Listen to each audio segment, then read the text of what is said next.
Hello and welcome to episode 253 of AvTalk. I am Ian Petchnick, here as always with... Jason Rubinowitz. How's it going, Ian? It's going well, Jason. How are you, sir?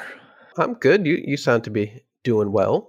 Yeah, I'm doing okay. If you listened to last week's episode, I talked about my father's passing, and it's been a week, but I do want to say thank you to everyone that listened to the episode last week and either sent their condolences or said that they enjoyed listening to what I said. But most of all, I want to thank the people that wrote in and said that they listened to the podcast and it brought up memories, either memories of their parents or things that they as parents want to accomplish with their children.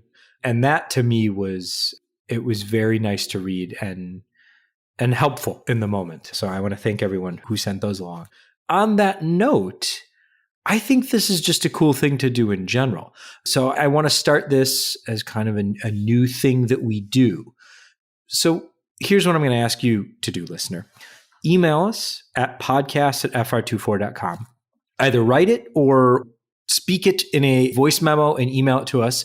And send us your stories of how people have influenced your passion for aviation, whether they inspired you to pursue a career in aviation or just whoever helped you become an av geek.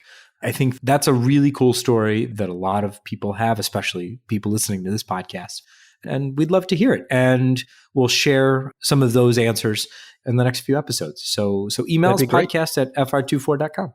We love getting positive emails and voice memos and whatever of that sort. Because every now and then we get some emails that are not positive and basically just tell us to go take a hike. Me specifically, usually, if we're being honest. But usually you specifically, yes. Usually me specifically. But this would be a nice change. So please do. We do read every email eventually that comes to us. Yes, absolutely. Even if we don't respond, it does get read. And even if Ian screws up the email inbox and we don't see any of them for 6 months, we will get to them eventually. It's working now. I promise. It's working now. Hey, speaking of fan mail, this is a thing that I wasn't going to talk about. We weren't going to address because I didn't really have anything to add. And then I got curious and I started thinking about it, and it became a much more interesting story. I am referring, of course, to Taylor Swift. But of course, there is no industry not impacted by Taylor Swift. I mean, you cannot escape the orbit of Taylor Swift. And the reason we're talking about Taylor Swift is because she is currently in a relationship with one of the players on the Kansas City Chiefs, in case you didn't know. And if you're listening to this podcast, it's probably a 50-50 shot that you know who Taylor Swift is, let alone who she's dating. So I'll give that to you.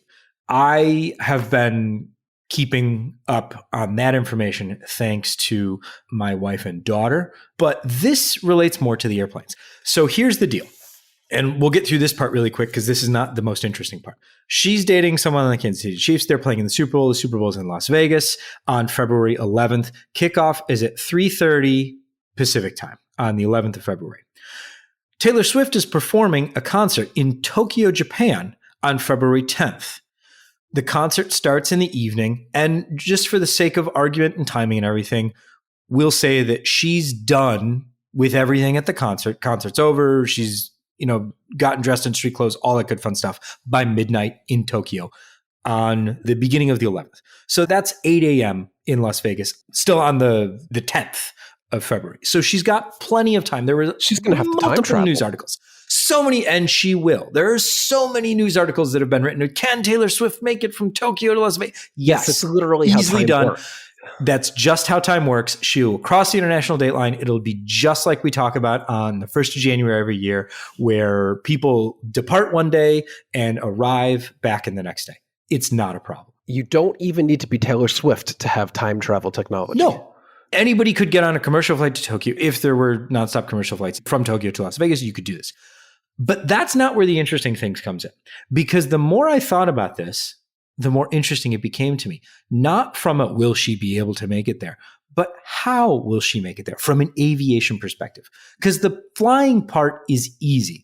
She's got multiple private aircraft at her disposal. She's got enough money she could rent a fleet of private aircraft. That's not the hard part. The hard part comes in what money can't buy. Here's the thing about Vegas. It's got 2 airports. with customs and border protections. So that becomes something that is a limiting factor. Yeah, well, what's It's the a other one? constraint. You have Harry Reid, the You airport. have Harry What's Reid. the other one? And you have Henderson. Henderson Executive has okay. a customs and border protection processing facility. So you can land internationally from there. The Teterboro of Vegas. The Teterboro of Vegas, yes. I believe that's actually what they have, like a flower sign in the side of the Teterboro of Vegas. That's a niche joke. But here's the thing. Talking to folks who work in aviation in Vegas who know about these things, there are no slots and there are no parking spaces. Even for Taylor Swift, they're going to say that there's no parking, you got to go elsewhere? I mean, anybody who is everybody or everybody who is anybody, pick the direction you want to go with that one, wants to go to the Super Bowl every year. And so they have policies, procedures, and from the people that I've talked to, it doesn't really matter.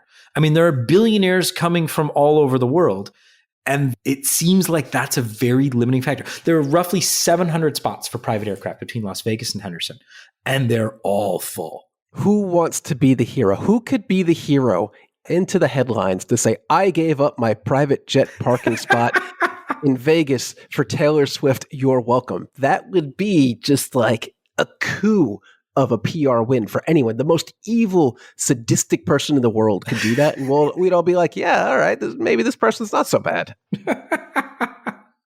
I mean, that's an option. Here's what I think will happen. And I'm saying this just to put this out there in case I'm right and also in case I'm wrong, and we can talk about one way or the other.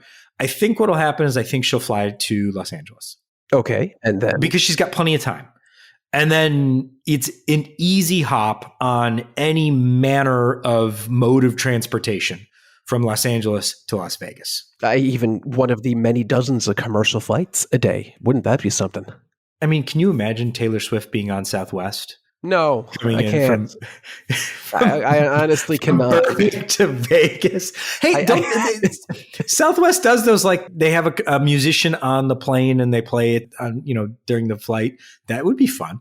Sure. I mean, maybe they're not able to get space on one of those commercial flights. I mean, it is a flight going to the Super Bowl on that day, so maybe there isn't any availability. I don't know. But I'm sure they'll work it out. They'll scrounge up a basic economy ticket. I'm sure that Taylor Swift will be there. But I thought the most ridiculous thing was the breathless, will she be able to make it in time? Yes, of course. That's how time works. If she were going the other way, no. Then we would have an issue. Not an option. Yes. Yeah.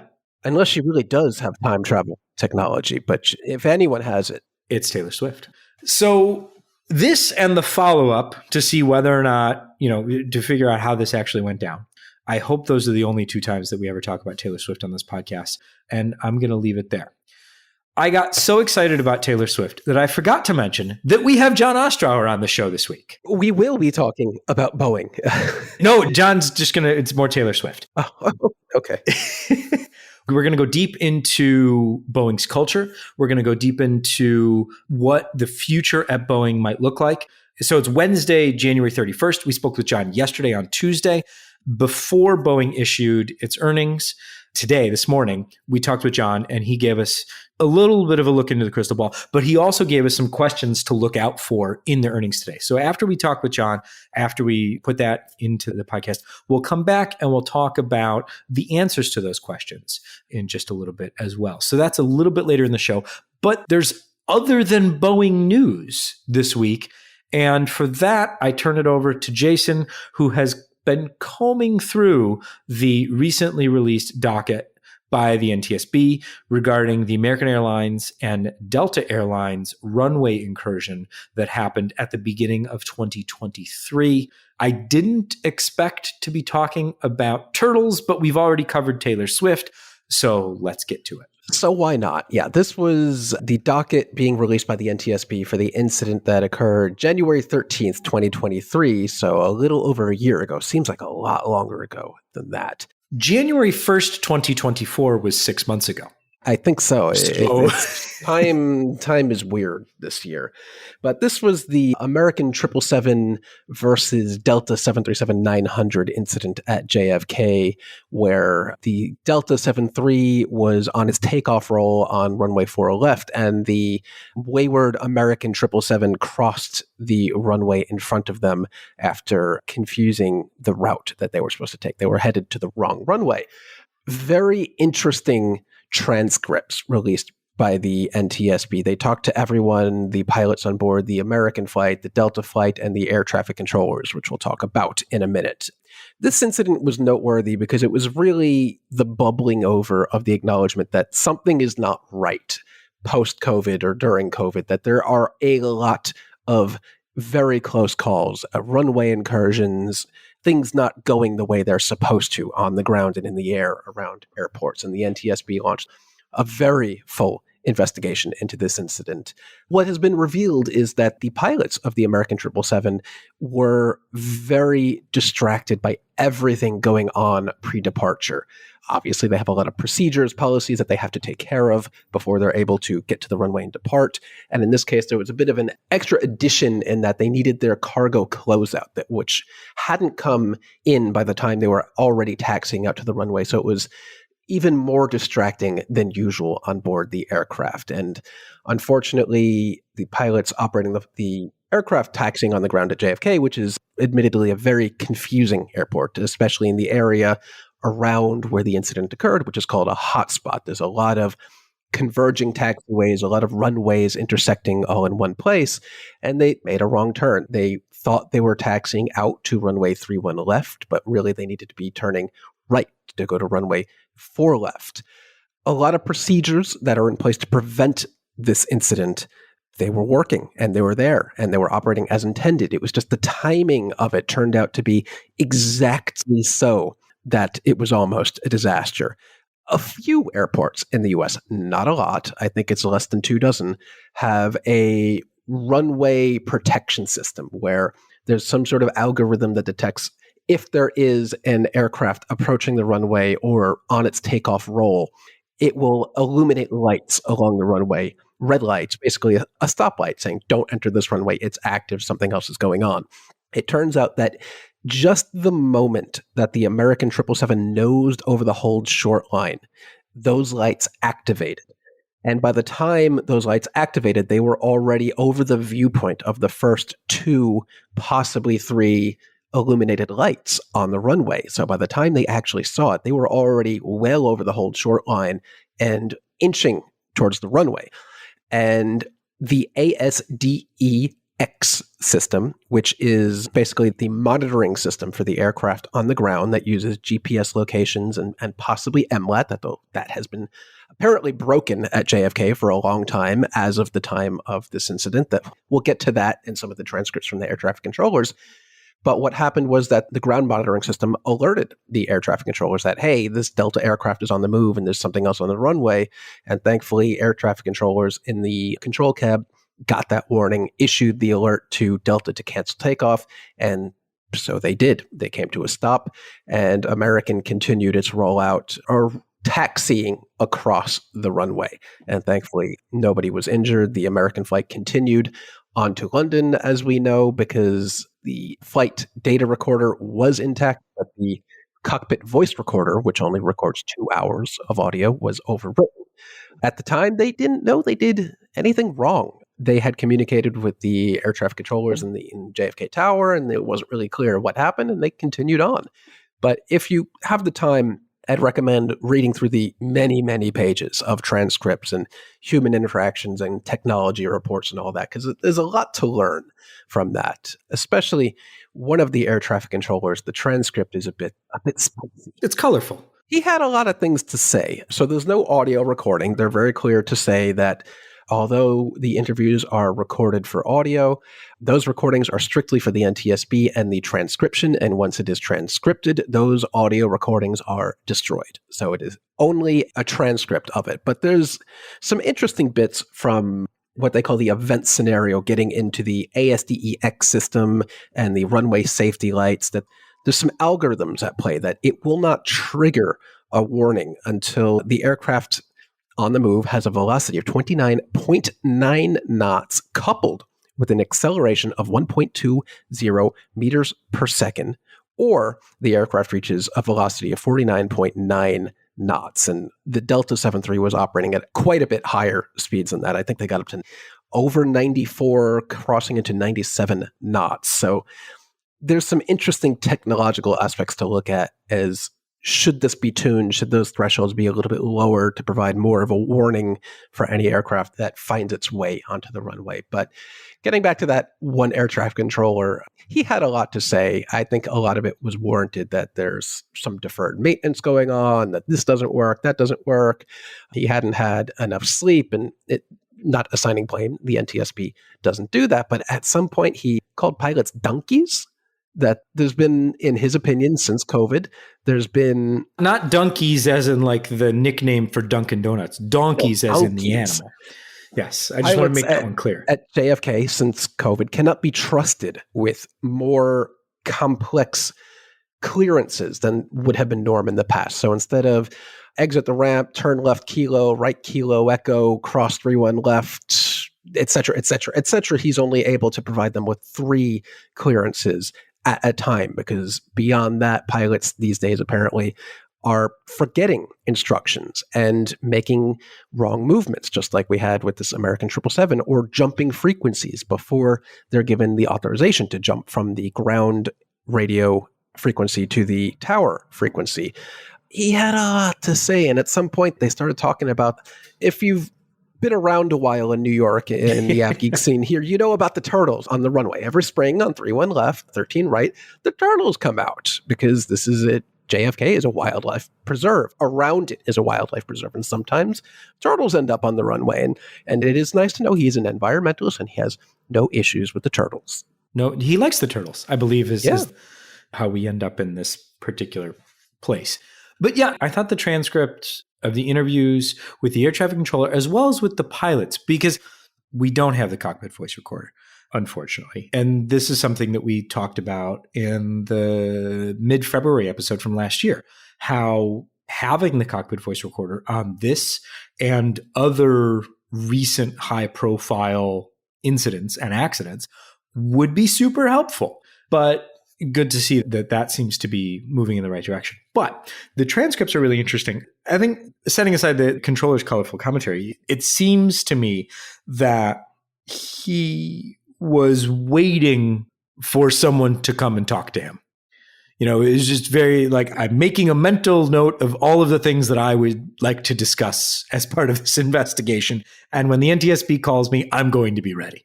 And the pilots, the transcripts of their interviews with the NTSB were also interesting in that there was a lot of insight into that hurry up and wait and then hurry up again atmosphere of an international departure.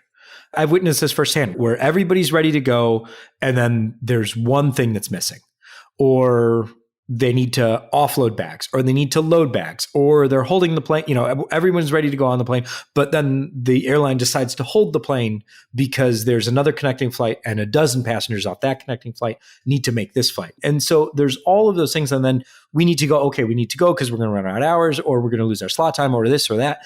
And that came across. I mean, you don't get to hear their voices, but it came across in their words.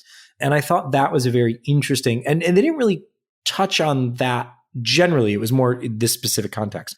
But I think that was one thing with an eye to what they were saying, providing a little bit of context there. Yeah, and they were also very candid. And remember, the context here is important, because this is after they initially did not want or had objections to the NTSB investigation, and that they did not want it to be audio recorded. So they initially did not have an interview. It took a few days, longer than the NTSB probably would have liked, to get those interviews with the crew. But reading the transcripts, they were very honest, very accepting that, yeah, somebody in the incident at the time, I knew somebody screwed up, but I didn't know it was me.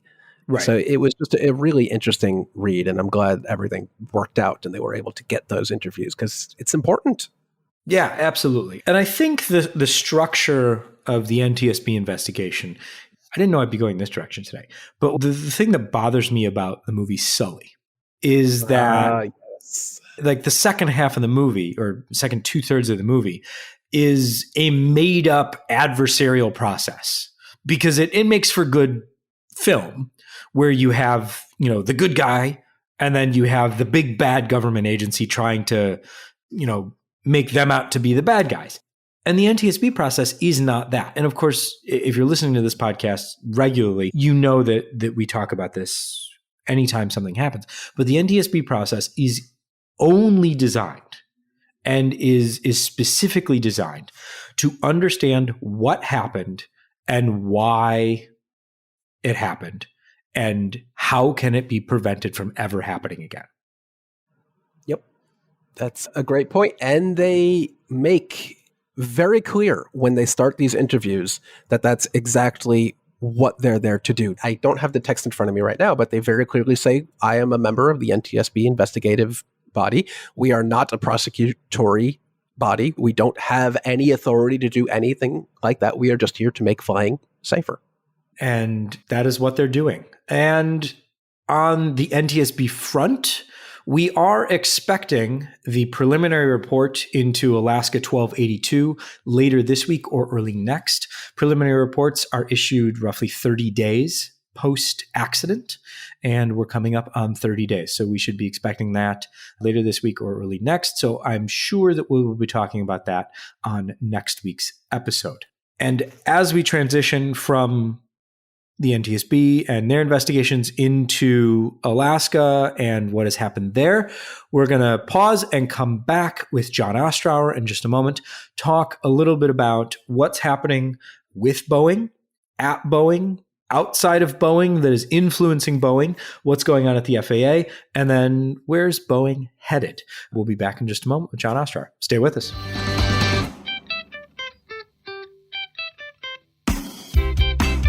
Welcome back. We are now joined by the Air Current's Jon Ostrower, who we often call on when we need to gaze into the crystal ball of Boeing.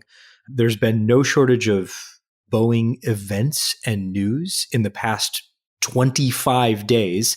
And we've done our best to cover those, and non-Boeing news. And we've done our best to cover that. So, Jon, thank you so much for joining us once again. Always a pleasure to be with you guys. Thanks. So we started the month, and it was this month. Well, it'll be last month by the time the podcast comes out on Friday, but we're recording on Tuesday, January 30th, and that's going to be important for those that are listening this week, and we'll get to that in a moment. But we started this month with Boeing kind of on the upswing.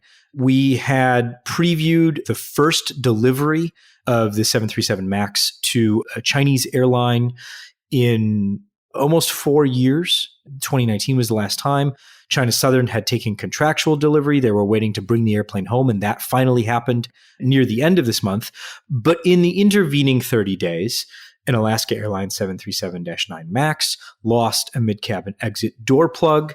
The 737-9 was grounded for those with the same configuration as Boeing and the FAA worked on an inspection process that still to me seems to boil down to, are the bolts there and are they as tight as they should be? Jon, feel free to correct me if I'm wrong.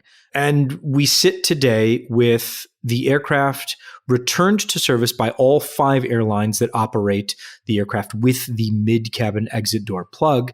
But again, getting the particular aircraft that are affected by this inspection regime seems to be the beginning, not the end of the uphill climb once again for Boeing. They are facing drastically increased regulatory scrutiny, even beyond what they were already facing following the 2018 and 2019 crashes of the 737 MAX and the subsequent 21-month grounding.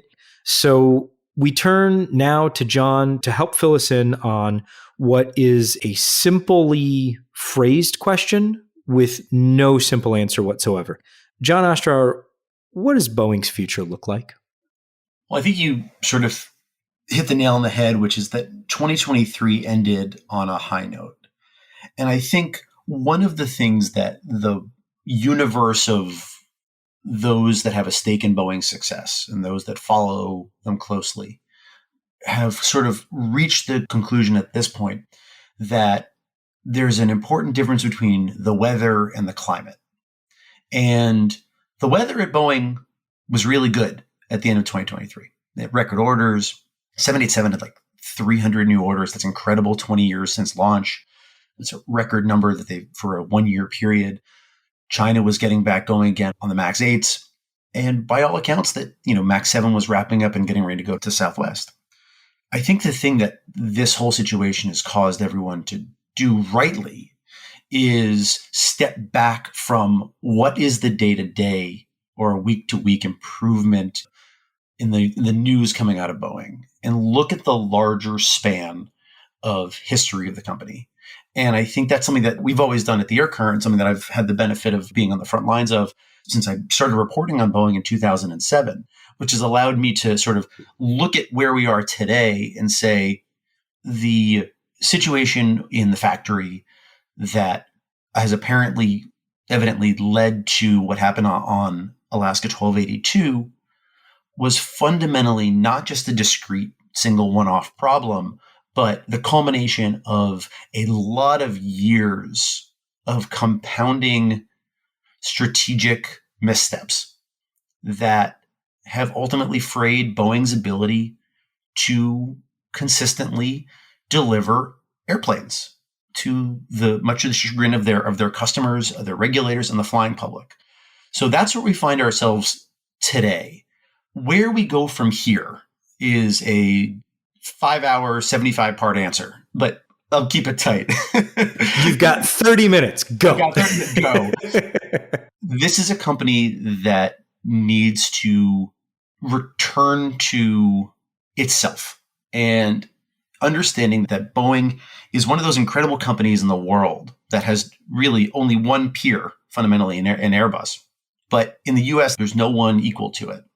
But it's the kind of company that creates its own gravity. And what I mean by that is that there's literally an orbit of stakeholders that surround them, whether it's financial markets, whether it's its suppliers, whether it's the US government, whether it's the airline customers, whether it's labor organizations, all of these different pieces surrounding Boeing, that when Boeing makes a decision, changes the nature of the orbit and the relationship it has with the stakeholders of the planets that surround it. And so those relationships have become increasingly distant and frayed over time. And at a very high level, pulling that back in and seeking to effectively reintegrate the company. I mean, again, the relationships that Boeing has are so damaged over time, and the moments of mistrust that have been created require a very different type of leadership and strategy than the one that they've had for the last 25 years. And so ultimately, what we have now is a strategy that is not producing the results that Boeing wants. And we have ample evidence to point to the fact that they're not getting what they need as a company and where they ultimately want to go. We've had a similar discussion, though I don't think it's ever quite been as acute as this. In the past, we've talked about the financialization of Boeing, where the culture of a great engineering company that built great things became a manufacturing company that focused on financial incentives as much as possible as a way of producing shareholder value. Certainly a worthy goal for a company that is driven by stockholders and stakeholders, but along the way became too focused on financial incentives. And then instead of being an engineering company that is financially performing well, became a financial company that isn't engineering well. And the problems are not just the 737-9 MAX. We've got the MAX 7 and the MAX 10 that aren't yet certified. And we also have the 777X that is not yet certified. And all three aircraft are years behind schedule, never mind them trying to build a new aircraft. So what type of cultural change are we looking at here? I mean, is there appetite within Boeing for that? Or is leadership still not quite there yet? I think that's going to be the key thing going forward, right? It's not just the acknowledgement of a problem in the factory and working on quality. It's a problem of working on culture And I mean, who'd thunk that when you're sitting in July 2011, by the way, when the Max was launched and the Max 7 came along with the overall launch of the Max later that same summer. I mean, 15 years from launch to potential entry into service for the Max 7. I mean, it's an amazing thing given the gestation for that airplane. The Max 10 came along in 2017, and that will, by some estimates, may actually be close to a decade-long development. So what we're seeing is, again, the Boeing strategy, which again, as you rightly pointed out, has been one geared toward becoming a financially performing company, but not performing in terms of just healthy, but performing and optimizing for free cash flow and the return of those free cash flows to investors. And certainly at a time when in the mid 2010s, Boeing was building at incredibly high rates and the supply chain was, by all accounts, outwardly doing well because of that, those volumes. The amount of free cash flow that Boeing generated was tens and tens of billions of dollars. And they gave the vast, overwhelming majority of it back to investors. And they didn't, I remember writing an article when I was at the Journal. This is probably 2015 or 16. One analyst kind of came out and said, well, maybe they should kind of hold on to some of it for a rainy day, just in case, they might need it. Also, maybe to develop a new airplane. And they were like, oh, no, it'll be fine because we have all these free cash flows. We're really kind of consistently going to have that going forward. And so we'll use that in the future. Well, we saw how that went. Obviously, the Max happened, COVID happened. So there absolutely has been an over-optimization for that and for meeting the investor metrics, because that's executives and the executives who report to the top executives and so on down the executive line are judged on and what they're measured against. So fundamentally, I think, Gus Kelly, he's the CEO of AerCap, which is the world's largest aircraft lessor. So he buys airplanes from Boeing and Airbus. He then rents them out to airlines. He is a person with an enormous stake in the success of both companies. His view is you just got to put the financial stuff in the backseat for a while. And that's going to require a different type of leader and a different type of leadership, given how it's already been, it being Boeing's leaders have conducted themselves in the last 20 years at the highest levels in terms of working with suppliers and trying to take margin for cost cuts and so on and so forth.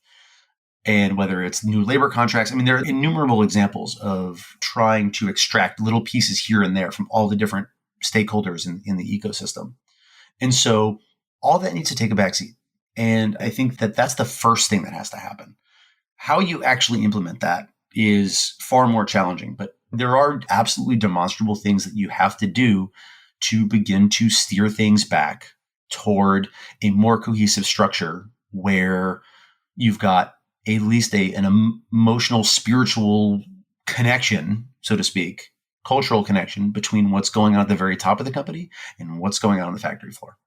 I want to take a walk across the road from Boeing's current headquarters in Virginia to Washington, D.C., and to talk about the FAA's refound, renewed sense of regulatory teeth, prowess, teeth. Yeah, they grew teeth, seemingly, starting with 2018, 2019, and really seemingly culminating within the past month in what feels like a need to be seen doing something.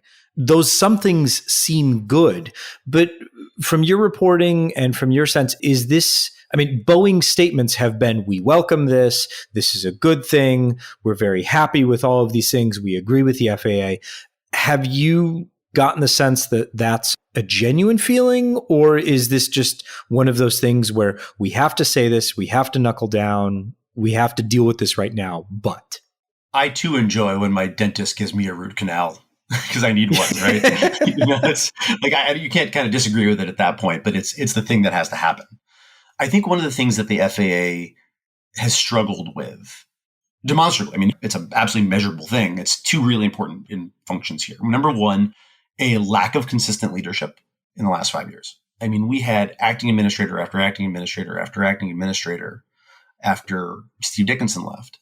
And that definitely shaped the policymaking regulatory apparatus. It was not clear who was going to be making decisions, who was setting policy. And you saw these conflicts. You saw them manifesting in things like eVTOL policies and also just the overall posture toward Boeing in terms of also in the midst of this lack of permanent leadership, new mandates from Congress on reforming the certification apparatus as they were trying to figure out how to make all of this work. And so that kind of makes it all squishy, right? You want a regulator that's bedrock, and this was not. And so combined with that, you also have an FAA that has, for years and years and years, predating this situation, has been a political football around funding and priorities. And so when members of Congress get up and say, well, the FAA needs to be doing its job, it's like, well, Congress, have you been doing your job? Have you given this organization consistent, steady funding to be an actual regulator in providing the oversight that's necessary? And the answer is a resounding no. I mean, again, the news clips are ample to suggest that the FAA has been abused by Congress over, a decade or longer. So where are we now? We're at a point where we finally have a permanent FAA administrator in Mike Whitaker. And he is not screwing around, nor should he. Look, I think what you see here is when the bigger the fracture gets between Boeing and either the flying public or the airlines or the suppliers or regulators or government, the more the urge from the FAA is to reach deep inside of Boeing's chest and grab its heart. And I mean, it's graphic, not like kind of a colleague Ma, Indiana Jones and the Temple of Doom, but literally they have to pull them closer than they have done before. And that embrace is going to hurt like hell because this is a company that has largely wanted to do the opposite. We talked about the delegated authority, which is inherently trust-based, by the way. Talk about the streamlining of the original 737 MAX development. All of that, because that's where Boeing wanted things to go. They wanted it to move faster. And safety was assumed. And so obviously after 2 MAX crashes and now the situation with Alaska, yes, safety is not assumed. And so what you have is a regulator that is literally grabbing them saying, you cannot do this anymore. I mean, too big to fail kind of became a cliche after the global financial crisis. And whether it was the automakers or the banks and bailouts and all that. And it's really important. This is not a financial problem for Boeing. Boeing has a lot of debt that they need to get off their balance sheet. They need to get their house sorted, a bunch of things financially. But fundamentally, they have orders, and it's not a demand question. They have orders for years and years and years. It's a question of Boeing, are you too big to fail? And the overwhelming answer is absolutely they're too big to fail. I mean, we talk about from a U.S. perspective, they're too big to fail in terms of the number of jobs that it guarantees for its employees, but also the suppliers who feed it, the airlines who count on it. And we think of it as a U.S. problem, but it's not. I mean, it is a global economic institution that if it were to be significantly diminished or literally fail as a business, it would cause incalculable damage to the way this planet operates, whether it's moving of goods and services, whether it's moving of people, tourism, industry, all of these things that we have in our modern world and have counted on for the last 70 years in the jet age. So failure is not an option. I mean, how many aerospace metaphors can I throw in here? But more. I want more. More, right? This is a huge, huge, huge crisis for the company, but also for the type of industry this country wants to have and what it's going to mean for the world. Airbus cannot build all of the airplanes for everybody. That's not a realistic outcome here. So you need a second, hopefully balanced, healthy duopoly, but it's going to take a long, long time to get there.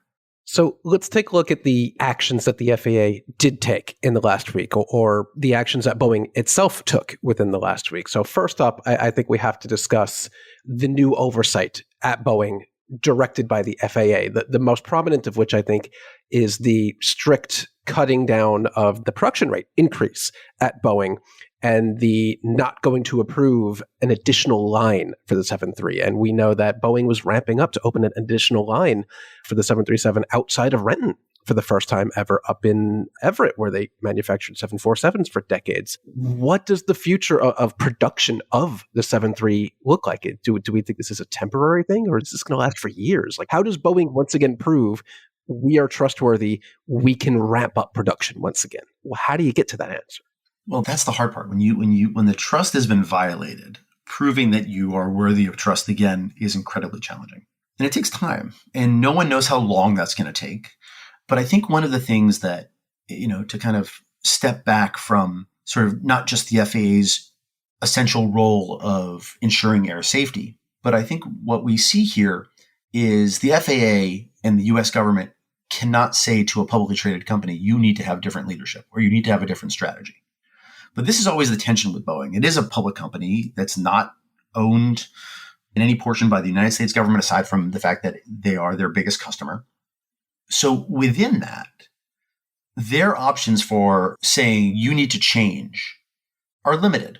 But again, you see this like publicly traded private company that is also an asset, strategic asset of the United States of America. So you see this kind of playing out. And so what does that mean? And, if you sort of look at the chessboard, what the FAA is signaling is that, number one, Boeing, you have to get your house in order operationally, but also by saying, no, you're not going to get your fourth production line in Everett until we're satisfied, that they are ultimately shifting the pain, I believe deliberately, from what I understand in my reporting, to the customers and the shareholders, the two groups that Boeing listens to the most and cares about above all others. And so by capping the production rate at 38, 42 a month, I'm not really sure where it's going to land, probably closer to 42, because the wing part of Boeing's 737 production was already running at 42, and it was actually going through the pipe at final assembly, which was going at 38. So not sure what the cap is going to be monthly. But effectively what we're saying is airlines are not going to get their airplanes as soon as they thought. And that's going to create a lot of very angry customers wanting things to change at Boeing. That's already happening and already happened, but this will reinforce it globally. On the other side of it is that Boeing's plan financially was to achieve a $10 billion free cash flow for investors. And what that means is that those $10 billion of annual free cash flow would be returned to investors as in the form of dividends, buybacks. Ultimately, thank you for your investment as shareholders. This is the fruits of our labor. They were going to do that by significantly raising production. And probably we were going to see between 50 and 60 737 MAXs per month rolling out of Renton by 2025, 2026 to achieve that. That's on hold. That's almost certainly not going to happen because the production ramp is flat and the cash is not going to come. At least certainly not when Boeing had promised it, aside from the fact that they were not strategically set up to actually do that based on how they have been performing. So what does that mean? It means you've got angry shareholders and you've got angry customers. And I think what that ultimately means is that the FAA, in its fundamental strategic inability to directly call for a leadership change in a new strategy, is trying to apply pressure to those groups within the Boeing ecosystem to effectively do it for them. Interesting. So it's indirect pressure almost, but everyone knows what they're actually trying to achieve. There's no illusion here, but I guess, the federal government can't exactly come out and say, you need a new CEO. It's not really its place. But I want to shift in the minutes we have left to the MAX 7 and the MAX 10. What is the status of those? Because there's been some big changes in the last few days. Yeah, so let's start with the MAX 7. So the MAX 7 is, I call it Southwest regional jet, right? So they're smaller markets, and they can have that airplane to move around its network. That's probably not fair because the range is considerably longer. But fundamentally, it's Southwest's small aircraft that was going to be the future of its next generation fleet. So the Southwest fleet was going to be MAX 7s, MAX 8s, 737-700s, which are increasingly going to be retired, and newer 737-800s. And that was going to be their fleet. And so the overwhelming majority of orders for the MAX 7 are from Southwest and to a significantly lesser extent, Allegiant. And so what this ultimately means is that as the airplane was wrapping up certification, because it also had to jump through a lot of very necessary required hoops based on the certification reform act that went through at the end of 2020, that Boeing had to do a lot of additional documentation about things that changed on the airplane and to do design assurance and all these things that were not initially part of the expected certification. So over the course of 2023, early 2023, actually, Boeing sort of became increasingly aware that they found initially through analysis and then through validating flight tests that if you leave the engine anti-ice, so this is hot air that's bled off of the CFM LEAP 1B engine and then run around the nacelle to prevent ice buildup. If it's run too long under a certain set of conditions, which from our understanding is, if it's run beyond 5 minutes in dry conditions, that there is a risk of overheating of the inlet and potential catastrophic damage to the engine, which would cause a piece of the airplane potentially to separate, which is incredibly bad. You do not want that to happen. So Boeing said, okay, how are we going to mitigate this? Number one, for the existing fleet of MAX 8s and MAX 9s. And in August, when Boeing publicly acknowledged that this was an issue with the FAA said, okay, the airworthiness directive says pilots will just flip off the system after 5 minutes in dry conditions, just to be sure. That's the mitigation. Okay, FAA was happy with that. Fast forward to the end of the year, and the MAX 7 was progressing toward final certification, but it became increasingly clear that Boeing would have to ask for what's called a TLE, a time-limited exemption, from the requirement to fix this issue on the MAX 7 because it was non-conforming to regulations, and that it would have to go ahead and make the fix, and it would have until the end of May of 2026 to do so. And it would make the fix for the existing fleet as well and the MAX 7s. And on literally the morning of January 5th, the Seattle Times published a rather extensive article detailing sort of the thinking behind asking for this exemption and talking to aviation experts who said this is not a sufficient mitigation and risk between here and when a fix would be available. Boeing should go ahead and fix it. And the recommendation from these safety experts, among others, including labor unions, was that, yes, it has to be fixed and it should be fixed for MAX 7 certification. Well, later that day, Alaska 1282 happened. And so immediately the posture and climate and mood around Boeing getting a safety-specific exemption on the MAX of any ilk disappeared. And so in the days that followed, I spoke to a lot of senior executives at airlines and suppliers who said it's a non-starter. It's not going to happen. That FAA cannot approve this. That over a year before, at the end of 22, Boeing got an exemption to not have to do a comprehensive ICAS alerting system. By the way, the irony of that is that had they gone ahead and done the ICAS alerting system for the MAX 7 and 10, there would have been an alert in the cockpit to tell pilots to turn off the anti-ice. I was waiting for you to mention that because this is an exemption on top of an exemption. So not only do you not have a system that notifies pilots that, hey, there's something wrong here, turn this off. There's no notification at all that the anti-icing system is on when it probably shouldn't be. And pilots just have to remember, hey, 5 minutes in dry conditions, and I don't know, the engine might explode. So I don't know, maybe do something about that. It's the double secret exemption. Exactly, yeah. I mean, look, Boeing has spent so much time and so much energy pushing for exemptions that compound other problems later on down the road, that rather than embracing the pain of just doing it, has ultimately created more problems and more time and more cost for themselves than it would have solved. No one is better to speak to this than you, John, because you've been covering this forever. But did Boeing's customers put Boeing in this position? I mean, we all know that the American order of the NEO spurred Boeing to create the MAX. It was an time crunch. So is it fair that we can just blame Boeing completely on this, or is it just circumstances? This is where we ended up, and the 737 is beyond its useful life as an aircraft, but we are where we are. Well, you're talking about episode 3 of the 5-part 75 item documentary here, right?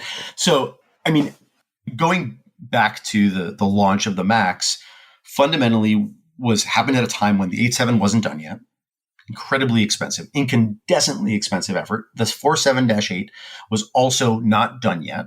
And they needed a production system that got airplanes as quickly as they possibly could. And they already had one.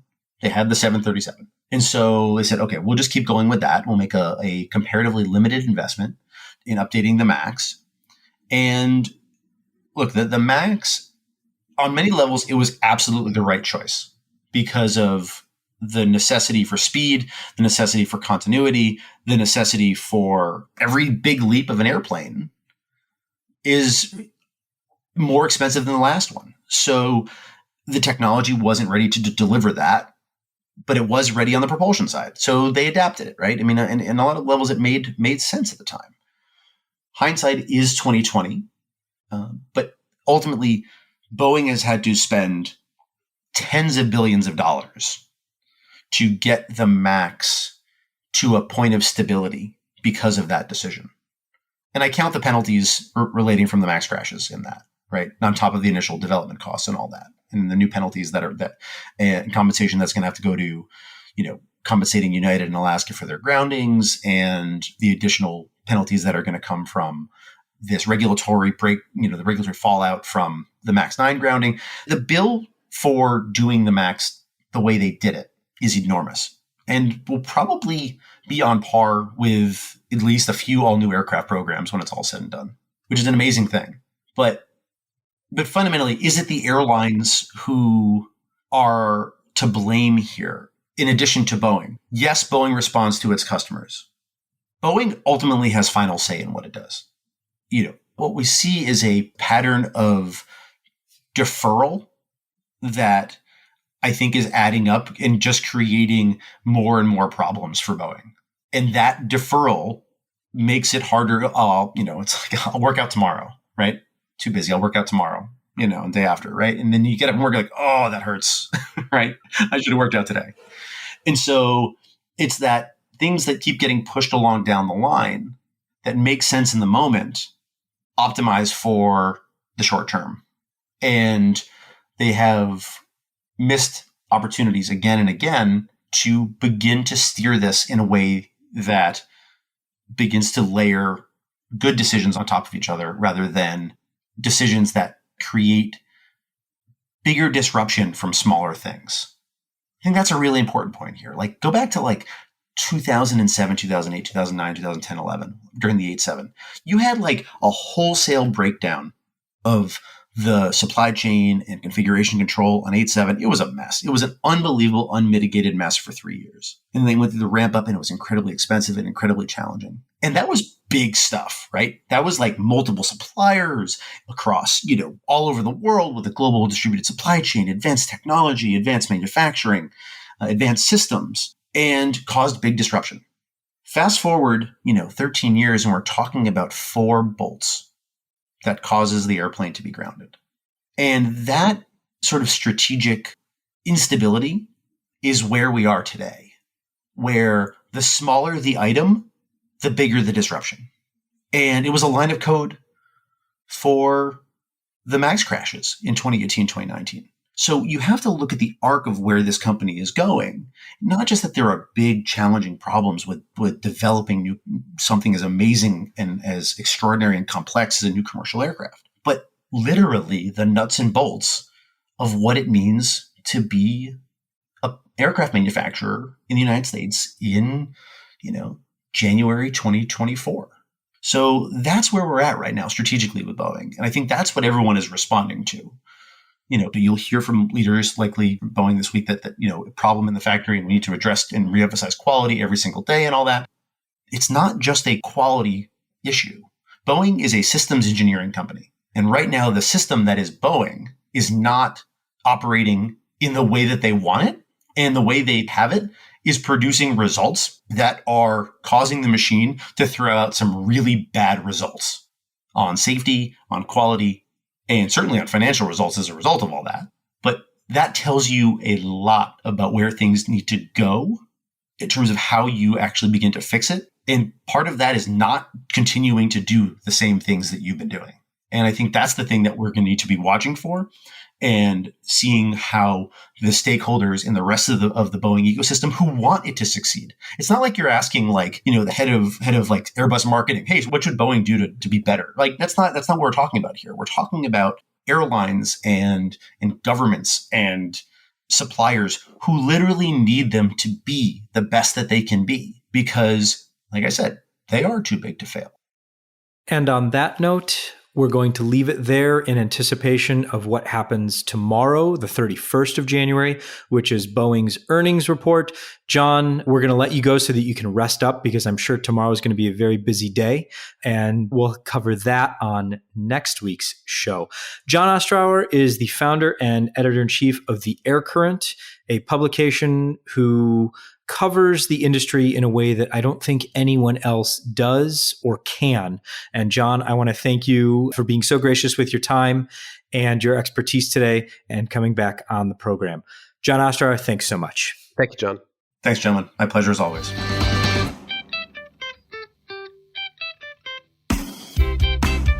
Welcome back. As always, Jon had extremely insightful commentary on where Boeing's at. I mean, he's been living and breathing Boeing for almost 20 years now, which makes me feel old because we kind of came into the industry at the same time, but it's beside the point. Some updates on things that we talked about and questions that we had for Jon that we didn't really have answers for yesterday, but we now have answers for based on Boeing's fourth quarter of 2023 investor report today, their earnings report. So the question about the rate, because the wings were being produced faster than the airplanes themselves, the rate will stay at 38 airplanes per month. Boeing wanted to be between 50 and 60 aircraft per month by mid-decade.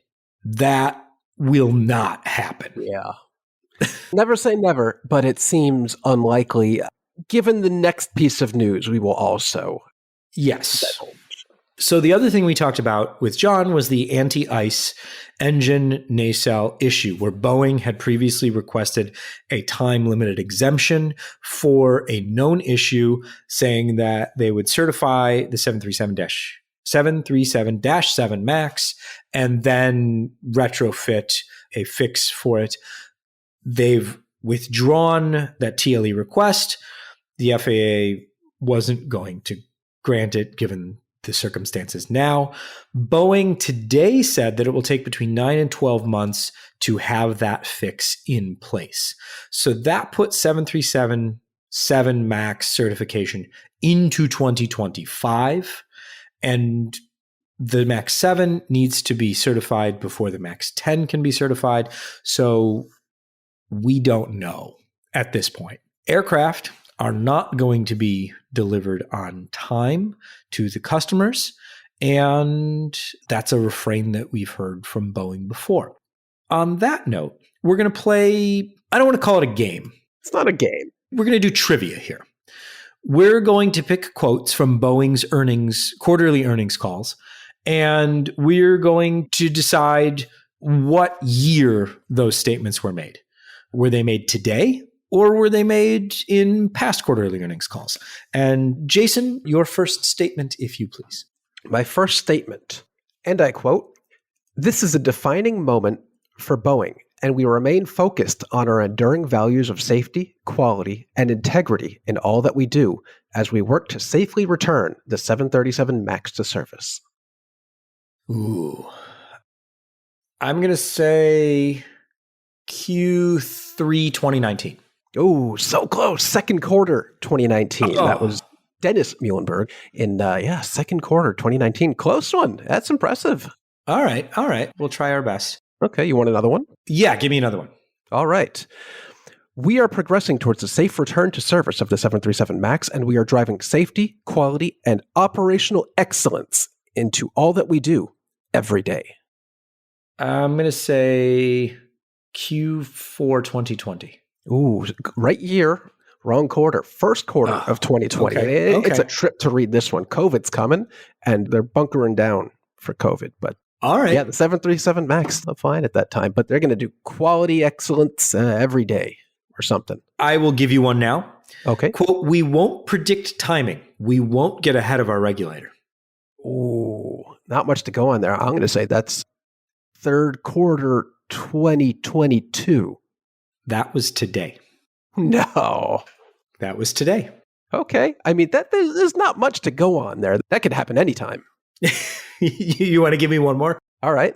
Here's another one. We've also taken action to further sharpen our company's focus on product and safety and services safety, and we continue to deliver on customer commitments and capture new opportunities with our values of safety, quality, and integrity always at the forefront.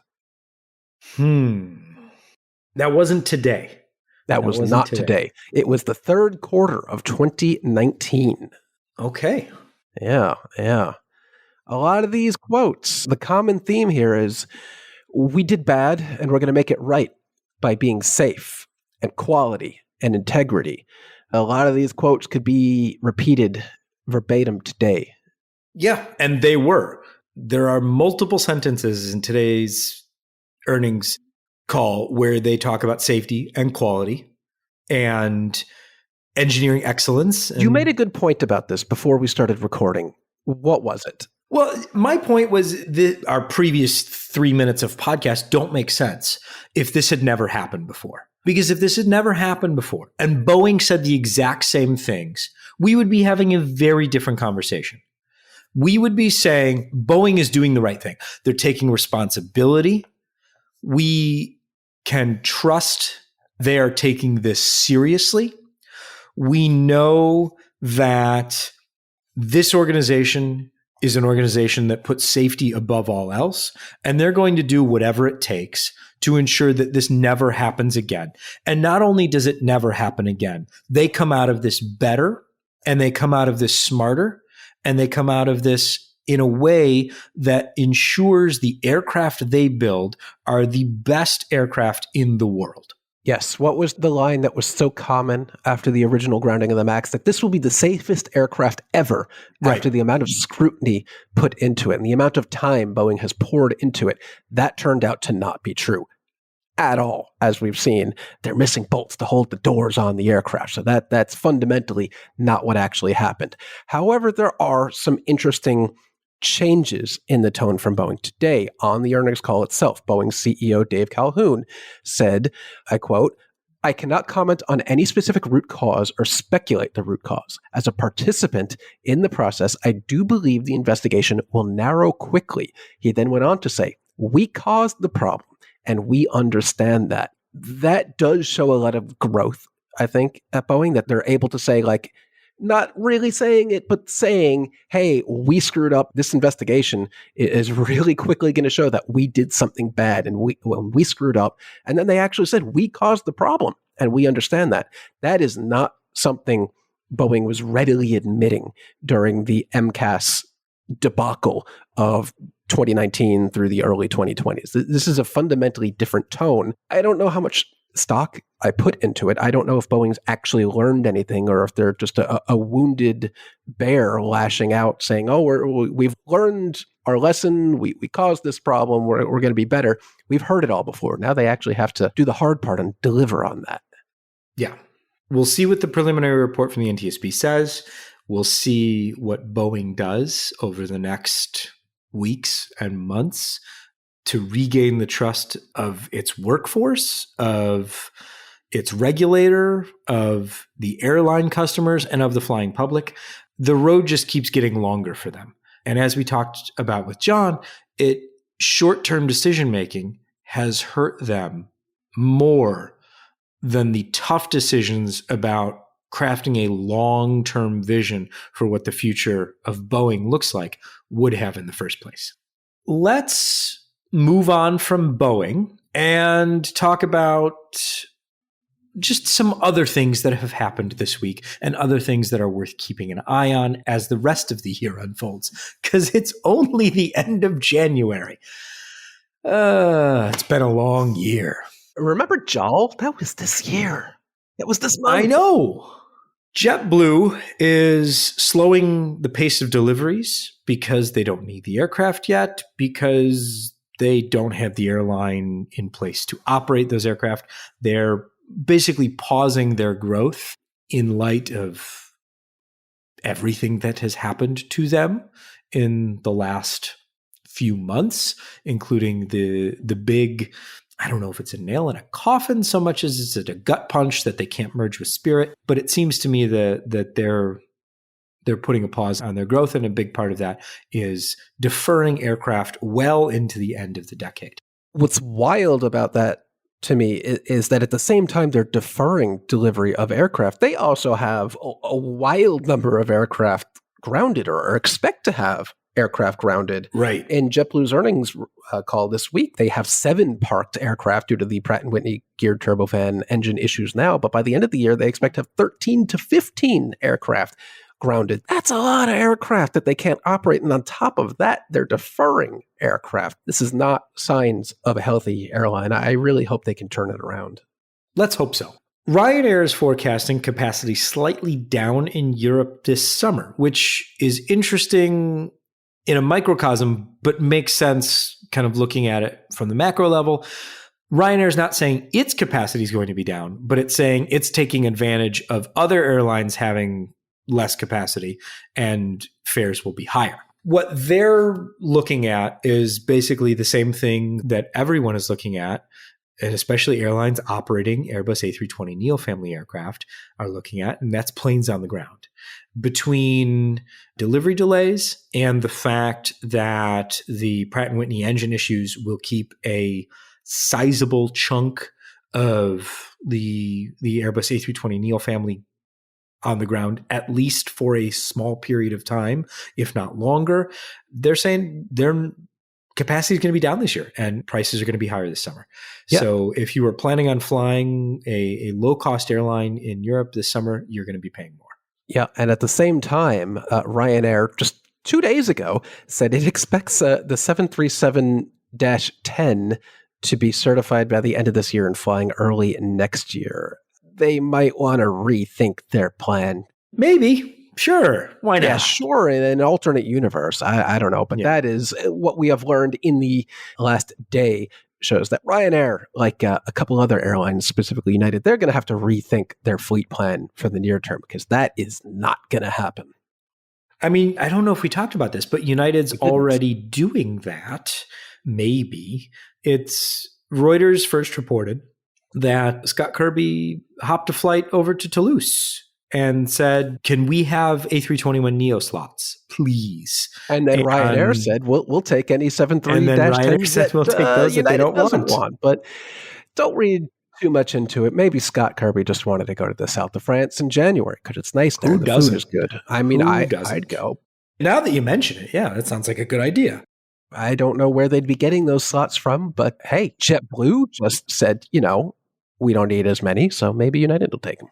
The idea, at least as Reuters was reporting it, was that because of that, Airbus went to other airlines and said, you have delivery slots. Are you going to use those? Can we have them back? These, or can we have them back? How much? Can we talk? That'll be fascinating to see if anything comes of that. Also on the Airbus front, and if you don't want to fly a low-cost carrier to Europe, or even between the US and Europe, you can now fly on a Beluga, assuming that you want to ship yourself and go that route. So Airbus built the Beluga to carry around Airbus parts, similar to the Dreamlifter. Then they went and said, we need a bigger plane, so they built the Airbus Beluga XL, which is based on the A330. They still have the Beluga fleet, and they said, well, why don't we make some money off of these? And turned it into a cargo airline, outsized cargo airline. That outsized cargo airline function of Airbus now has approval to fly between Europe and the United States. So expect to see, or hopefully you'll see, a Beluga at an airport near you. That'd be great. I don't know if those aircraft had ever crossed the Atlantic in their current form, at least. I don't think we ever thought that would happen. So this is great, especially now that the Antonov fleet, the heavy lifters, is a little more difficult to get access to these days. The Beluga fleet is not as versatile, I don't think. You have to have a lot more less loading. weight. Yeah, less weight, needs specialized loading equipment and things like that. But, but it's maybe something worth it if you've got some helicopters to move or something like that. Speaking of helicopters, we've got some sad news.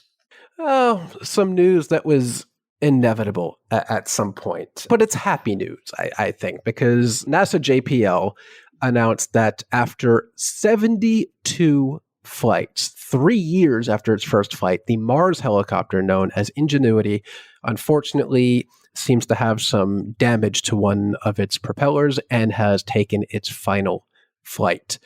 Keeping in mind, I say this is happy because this aircraft is experimental. It was only slated to operate 5 test flights over 30 days, but in typical NASA Mars-related nonsense, it lasted for 72 flights over 3 years, because of course it did. It logged more than 2 hours of total flight time, flew 11 miles, and it turns out there aren't many airports on Mars, at least not right now. Huh. Yeah, weird, right?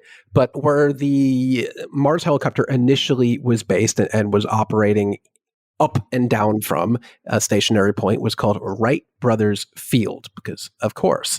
But once they started at NASA to move the aircraft beyond that, it spread its wings, so to speak. They named more airfields after it, and they started with the really creative name of Airfield B.